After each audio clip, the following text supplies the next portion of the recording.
our earth is dying, and the people that live on it are not making it any more livable. The ice caps are melting, trees are being removed, and gases are being released into the atmosphere. Global warming and climate change are causing detrimental effects to the well being of our planet. You know, the world, it is our home, and it's been our home ever since the beginning of human existence. I didn't really care about Earth. Well, I didn't really know about the effects that people are causing on Earth until I got into my environmental club in high school. I joined. I didn't really think I would gain any information from it. But you know, the one thing that I did take from joining that club was that human activity is what's causing global warming in our world. You know, day-to-day activities such as riding a bike that can cut down on the gases that are being released into the atmosphere. But instead, people drive to work. How's that going to fix the planet? And that's only one thing that's causing all the gases to rise into the atmosphere, which trap the heat in.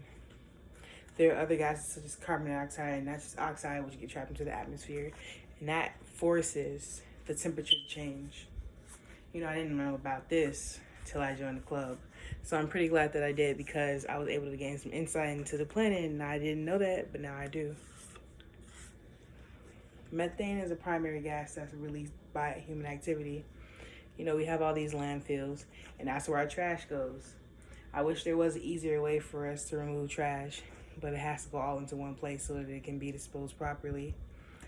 But in order to, cut down on the trash that we produce, we can do things such as recycle. That'll, cut down on the plastic that we're consuming, make it so that we're removing all the paper so that it's not floating into the ocean, because that's also causing a lot of detrimental effects to our earth.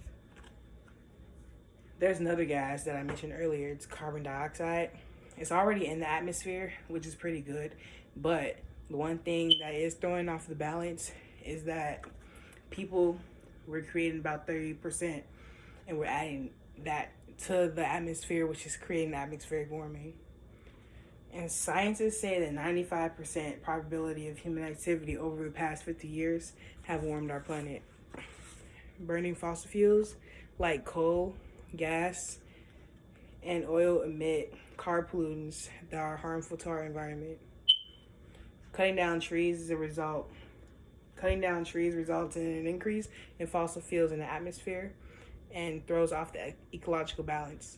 Trees were created for a reason. You know, they give us oxygen, they suck in the carbon dioxide. But if we're producing all this carbon dioxide and we're cutting down the trees, then the oxygen is not getting sucked in, it's going into the atmosphere, and that's creating this global warming effect. But trees, by cutting it down, is throwing off the ecological balance so that we're not able to consume the carbon dioxide, and they're not able to consume the carbon dioxide, and we're not able to consume the oxygen that is given to us. So overall, what I'm trying to say is that reversing the climate change can be done simply by the people that live on the earth. All we have to do is cut habits that consume energy and that release gas into the atmosphere. Reusable energy, such as solar powered panels to power your house's energy, that's one way, which can cut down all of the gas that is released into the air by all of the energy that's used and burned.